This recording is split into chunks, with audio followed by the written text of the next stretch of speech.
Well, the youth of 1976 rose up against the forced use of Afrikaans in schools, but over 4 decades later, education remains the battleground for freedom and equality. Today's youth is faced with discrimination and exclusion in the private sector and former so-called Model C schools.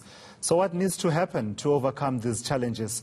Let's speak to the head of education at Section 27. That's Faranaaz Veriava, who joins me now for that conversation. Faranaaz, thank you for talking to me. So in the recent past, we've seen some really ugly scenes that one would have hoped we had left, in the past, in as far as race relations in schools and accessibility in schools, as well as this whole culture of exclusion and a sense of not belonging for young black pupils in schools. We've seen that happening more and more. What do you believe are the vestiges of discrimination that continue to manifest, particularly in historically Model C schools, but also in the private sector? Thank you very much for having me, Thulasizwe, on your show.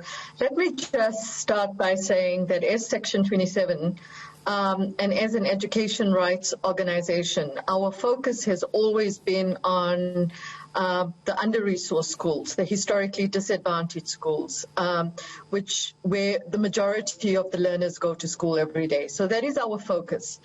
But increasingly, what we are seeing is, I think yesterday there was a furore over things that were said at the German International School in Cape Town as well, where certain things were said to black learners about why they are unsuccessful and who their parents are and where they come from.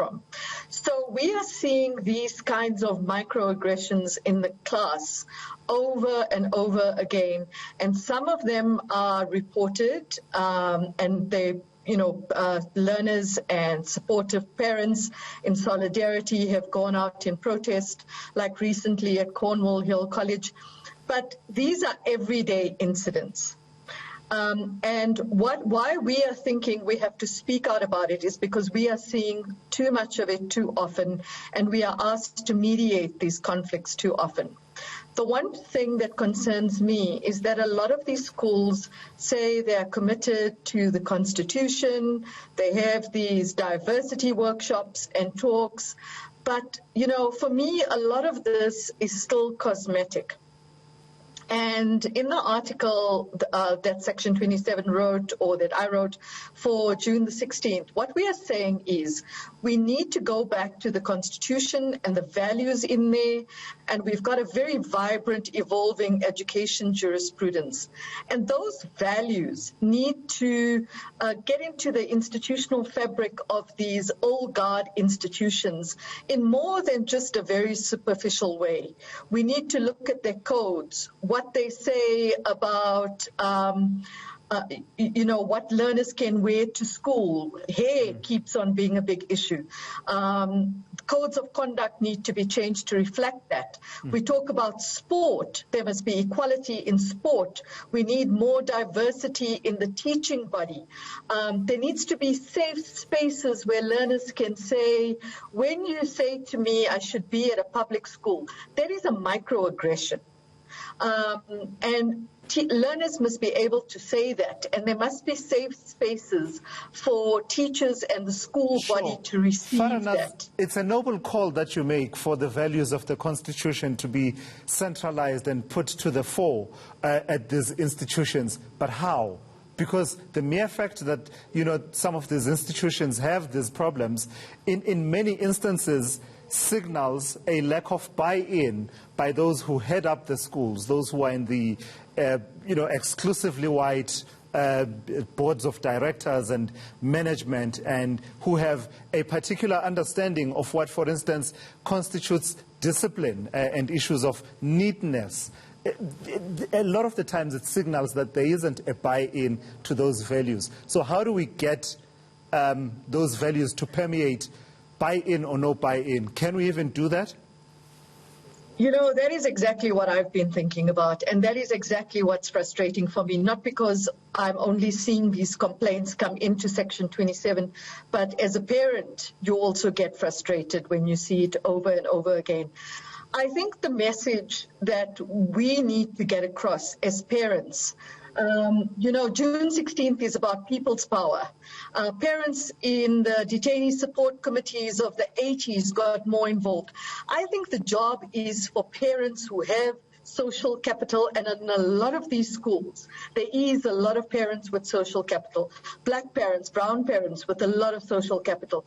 We need to be more proactive about what we are saying there.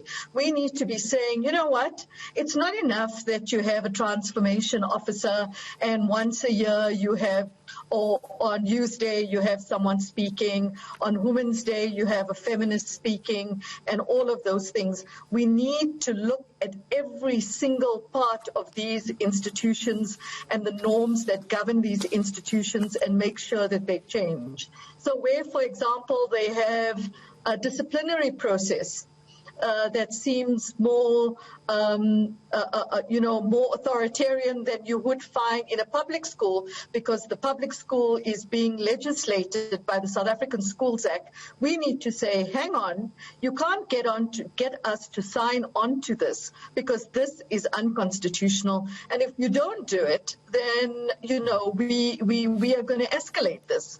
And we must be doing this. People like us should be sitting on the boards of these schools. We should be standing out like the governor of the Reserve Bank when our children are protesting, and we should be so showing our support, because it's ridiculous that after all this time, we are still having to earn our places and feel grateful for our places and spaces in these schools. We pay fees, and we should be able to demand that change occurs in these schools. Thank you so much for that. Faranaaz Veriava there from Section 27, telling us that more and more they are receiving complaints that have to do with private schools, the historical Model C schools, you know, as we've seen some of these incidents recently, and she's calling for active citizenship in as far as the parents are concerned. Basically, get involved.